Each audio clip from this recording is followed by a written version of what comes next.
ఓం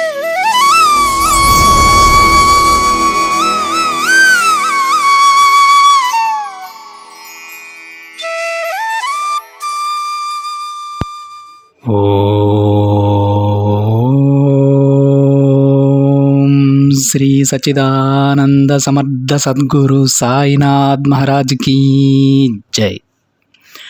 ముందుగా సాయి భక్తులందరికీ నమస్కారం అండి.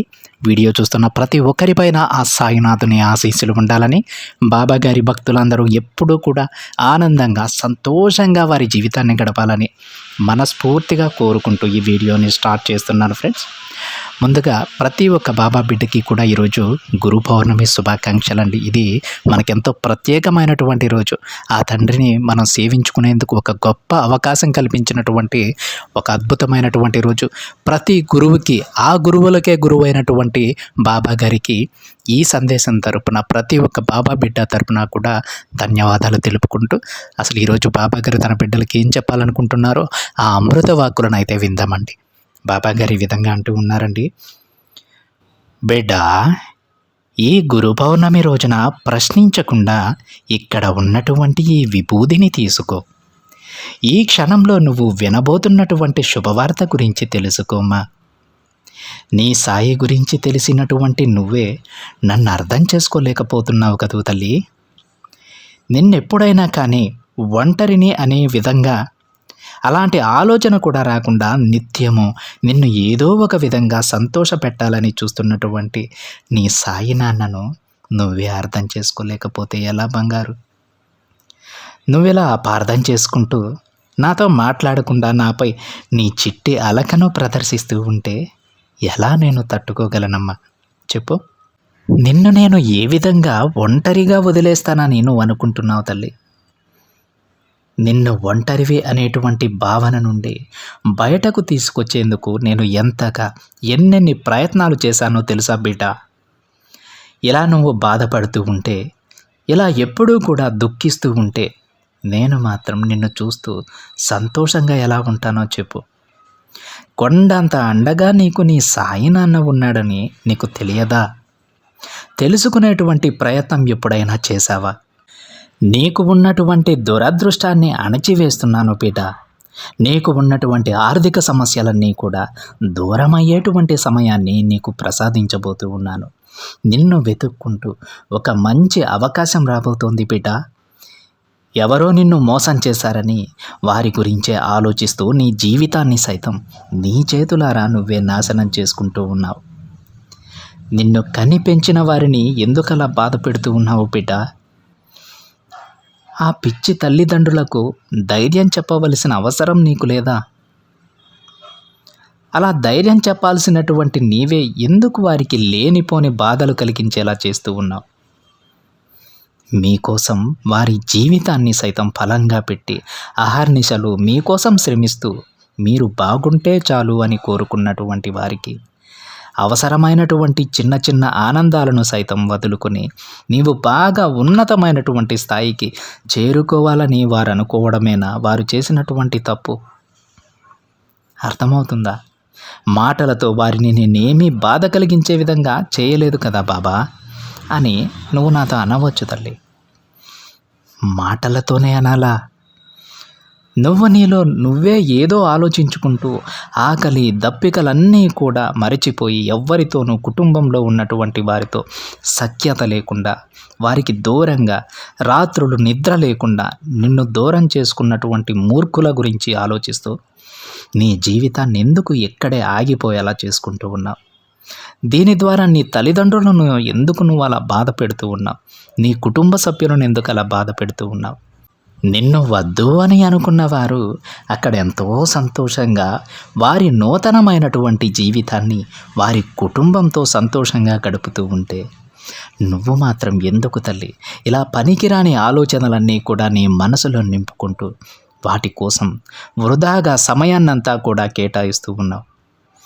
అందులో అసలు ఏమాత్రం కూడా సంబంధం లేనటువంటి నీ తల్లిదండ్రుల మనసును ఎందుకలా కష్టపెడుతూ ఉన్నావు? కనీసం వారి ప్రేమను చూసైనా సరే నీ మనసు కనికరించలేకపోతుందా? నువ్వు వద్దు అనుకునే వారిని పొందాలనుకుంటూ ఉన్నావు. తరువాత మరలా నీ జీవితంలోకే వారు వచ్చి అలా వారు నీ జీవితంలో కొనసాగుతూ మధ్యలో నిన్ను వదిలిపెడితే అప్పుడేం చేయగలవు చెప్పు? కాబట్టే తుదిలోనే వారి వారి మనస్తత్వం ఏమిటో నీకు తెలిసింది కదా. అలాంటప్పుడు మరి వారికి దూరంగా వారి ఆలోచనల నుండి నీ మెదడు నుండి తీసివేసి ఎందుకు నువ్వు సంతోషంగా ఉండలేకపోతూ ఉన్నావు? నీ సాయి అనుగ్రహం ఉండబట్టే మొదటిలోనే వారి గుణమేమిటో అలాగే వారి గురించి నీకు పూర్తిగా తెలిసింది కదా బిడ్డ. అయినా నీ బంధాన్ని నేను వేరు చేశానని మూర్ఖంగా నాపై కూడా అలిగి నాతో కూడా మాట్లాడటం మానేశావు. సరే, నువ్వు నాతో మాట్లాడకపోయినా నాకు నీ మీద ఎలాంటి కోపం లేదు, జాలిగానే ఉంది బిడ్డ. ఎందుకో తెలుసా? నీ అమాయకత్వాన్ని ఆసరాగా తీసుకొని కొందరు వేసినటువంటి పిచ్చి వేషాలకు నీలాంటి వారు ఎందరో నిజమే అనేటువంటి భ్రమతో ఏది నిజమో ఏది నిజమైనటువంటి ప్రేమో తెలియక అసలు దానిలో ఉన్నటువంటి అర్థమేమిటో తెలుసుకోలేకపోతూ ఉన్నారు. చివరికి నిండా మునిగినా కూడా అప్పటికీ కళ్ళు తెరవలేకపోతూ ఉన్నారు. నీలాంటి అమాయకులు ఉన్నంతకాలం మోసం చేసేవారు కూడా ఎక్కువగానే ఉంటూనే ఉంటారమ్మా. ఎవరైతే నేను వద్దు అని అనుకుని వెళ్ళిపోయారో వారికి తగినటువంటి రీతిగా జవాబు ఇవ్వవలసింది పోయి నువ్వెలా నిరసిస్తూ నీ జీవితాన్ని ఇంతటితో ముగించాలి అని అనుకోవడం నీ పిచ్చితనం అవుతుంది బిడ్డ, నీ అమాయకత్వం అవుతుంది బిడ్డ. నువ్వు కూడా సవాలుగా నీ జీవితాన్ని తీసుకో. నీ జీవితంపై నీ లక్ష్యంపై అలాగే విజయాన్ని నీ దగ్గరకు చేర్చుకునేటువంటి ఒక మంచి ఆశతో నీ జీవితాన్ని మరలా మొదలుపెట్టు. ఈ గురు పౌర్ణమి రోజు కొండంత ధైర్యాన్ని నేను నీకు ప్రసాదిస్తానమ్మా. నా ఆశీస్సులు నీకు ఎప్పుడూ ఉంటాయి, పుష్కలంగా ఉంటాయి బిడ్డ. ఇప్పటి వరకు ఉన్నాయి, ఇక్కడి నుండి రెట్టింపు కాబోతున్నాయి. అర్థమవుందా? నిన్ను వద్దని వెళ్ళిన వారికి మంచి జవాబు ఇచ్చినట్లుగా అవుతావు బిడ్డ. నీ జీవితం మీద దృష్టి పెట్టు. అలా అని ముందు రోజుల్లో ఎలాంటి ఇబ్బందులు రావని కాదు, అలాంటివి ఎన్ని ఎదురైనా అలాంటి చీడ పురుగులు ఎందరు ఎదురుగా నిలిచినా సరే వారందరినీ కూడా తొక్కుకుంటూ ధైర్యంగా అడుగులు ముందుకు వేయాలి. అప్పుడు అడుగు, బాబా నీవు నాతో ఉన్నావా లేవా అని అప్పుడు అడుగు తల్లి. నువ్వు ఎప్పుడూ ఒంటరివి కాదు బిడ్డ. నువ్వు నేనుండగా ఒంటరివి ఎందుకు అవుతావు చెప్పు? పిచ్చి తల్లి, నీకు అండగా నేనుండగా నిన్ను అర్థం చేసుకునే బంధం ముందే రాసిపెట్టి ఉంది కదా.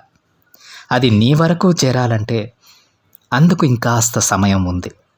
ఇప్పుడు నువ్వు దాని గురించి ఆలోచించే వయసు కూడా నీకు లేదు.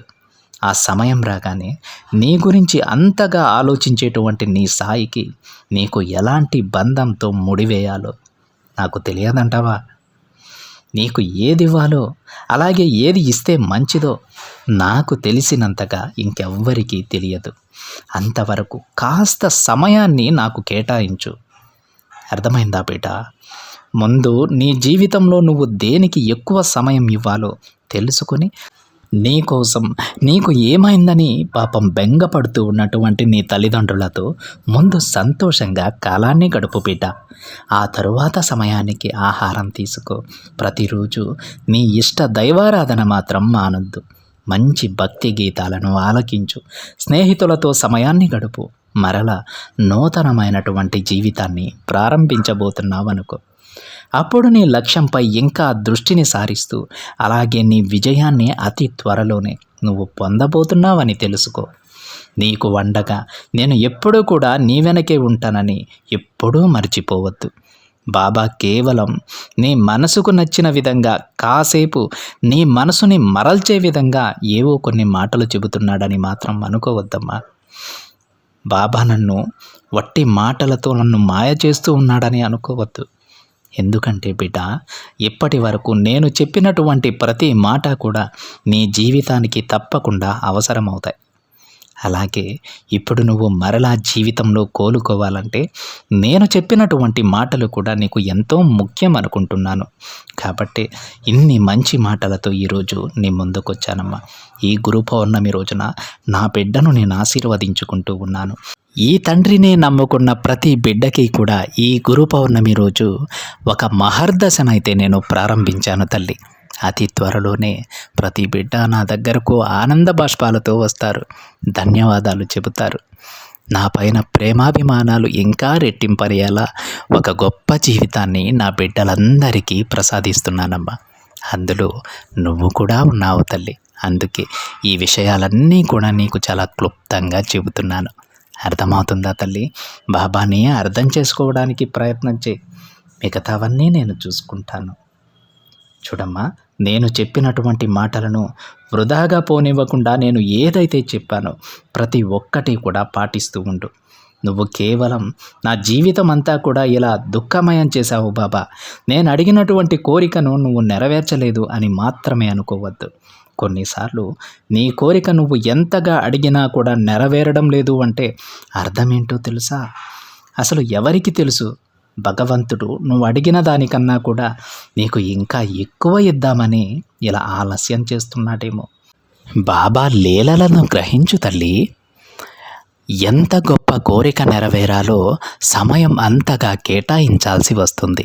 నీ బాబా ఆలస్యం చేస్తూ ఉన్నారంటే నువ్వు అడిగిన దానికన్నా గొప్ప జీవితాన్ని ప్రసాదించబోతున్నారని అర్థం చేసుకో. అర్థమవుతుందా? జాగ్రత్తగా విను. చూడు బిడ్డ, ముందు రాబోతున్నటువంటి జీవితంలో భగవంతుడు నీకు ఒక మంచి అవకాశం ఇవ్వబోతున్నాడని ఖచ్చితంగా నువ్వు తెలుసుకోవాలి. స్వచ్ఛమైనటువంటి ఈ విభూతి ఈ గురు పౌర్ణమి రోజు ధరించి సాయంత్రం వేళ సాయి ఆలయానికి వచ్చి ఈ తండ్రిని ఒక్కసారి దర్శించి నీ మనసులో ఉన్నటువంటి బాధనంతా కూడా తొలగించుకో. అర్థమైందా? నీ బాబా చెప్పినట్టు ఈరోజు తప్పకుండా చేసి చూడు బిడ్డ అని బాబాగారు అంటూ ఉన్నారండి. ఇలాంటి రోజు, ఇంత అద్భుతమైనటువంటి రోజు, బాబాగారికి ఎంతో ప్రీతికరమైనటువంటి రోజు, ముఖ్యంగా బాబాగారి బిడ్డలకైతే ఎంతో విశేషమైనటువంటి గురు పౌర్ణమి రోజు అండి ఇది. ఈరోజు బాబాగారు చెప్పారు అంటే అది ఖచ్చితంగా తీరుతుందని అర్థం. బాబాగారు తన బిడ్డలకు చెబుతూ ఉన్నారు, ప్రతి ఒక్క బిడ్డకి కూడా మహర్దశను నేను ప్రారంభించేశాను తల్లి, అందులో నువ్వు కూడా ఉన్నావు. నేను చెప్పినట్టు ప్రతి ఒక్కదాన్ని ఆచరించాల్సినటువంటి బాధ్యత నీపై ఉంది.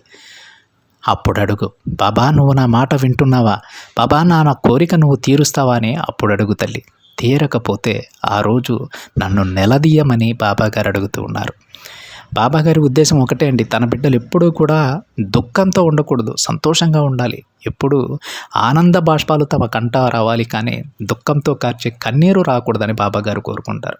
అందుకే ఈ సందేశంలో బాబాగారు మొదట్లోనే చెప్పారు, నువ్వు ఎంతో బాధతో కూర్చుంటే, ఎంతో దిగులుగా కూర్చొని బాబా ముందు కూర్చొని నువ్వు ఏడుస్తూ ఉంటే తల్లి, నేను మాత్రం సంతోషంగా ఉండగలనా? నా బిడ్డలు ఏడుస్తూ ఉంటే నేను సంతోషంగా ఉండగలనా? నా బిడ్డలు బాధపడుతూ ఉంటే నేను సంతోషంగా ఉండగలనా? ఎప్పుడూ అలా చేయవద్దు. నువ్వు కోరిన కోరిక నాకు తెలుసు తల్లి, నేను విన్నాను. అంతకంటే అద్భుతమైన జీవితాన్ని నీకు ప్రసాదించాలనుకుంటున్నాను తల్లి. అందుకే కాస్త ఆలస్యం అవుతూ ఉంది, అంతేకాని నీ కోరిక తీర్చడం నాకు ఇష్టం లేక కాదమ్మా. నువ్వు అడిగిన దానికంటే గొప్ప జీవితం నువ్వు పొందబోతూ ఉన్నావు.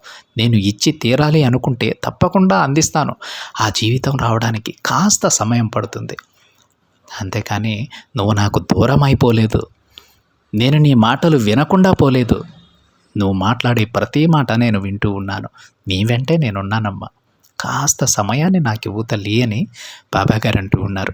ఈరోజు బాబాగారి విభూతిని ధరించి ఆ తండ్రి ఆలయానికి రమ్మని బాబాగారు పిలుస్తూ ఉన్నారండి. ప్రతి ఒక్కరికి గురు పౌర్ణమి శుభాకాంక్షలు. ఈ గురు పౌర్ణమి రోజు బాబాగారిని దర్శించుకొని ఆ తండ్రికి మీ మనసులో ఉన్నటువంటి కోరికలన్నీ విన్నవించుకొని బాబాగారు ప్రసాదించేటువంటి అద్భుతమైన జీవితం కోసం బాబాగారిని ప్రతిరోజు తలుచుకుంటూ ఎదురు చూడండి. మీ వంతు ప్రయత్నం మీరు చేయండి. తప్పకుండా అతి కొద్ది రోజులలోనే బాబాగారు తన మాటను నిలబెట్టుకుంటారు. బాబాగారు తన బిడ్డల విషయంలో అర్థమైందా?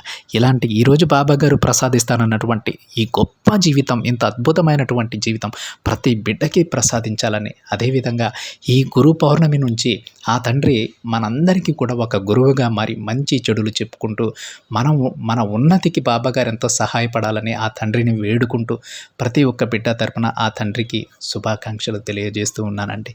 ఇది ఫ్రెండ్స్ ఈరోజు బాబా గారి సందేశం కనుక మీకు నచ్చినట్లయితే ఒక చిన్న లైక్ చేయండి ఫ్రెండ్స్. మరింత మంది మన బాబా గారి బిడ్డలకి ఈ సందేశాన్ని షేర్ చేయండి. మొదటిసారిగా ఛానల్ని చూస్తున్న వాళ్ళైతే తప్పకుండా సబ్స్క్రైబ్ చేసుకుని పక్కనే ఉన్న బెల్ ఐకాన్ని యాక్టివేట్ చేయండి. మరొక బాబా గారి సందేశంతో మరొక వీడియోలో కలుద్దాం. అంతవరకు ఓం సాయిరామ్.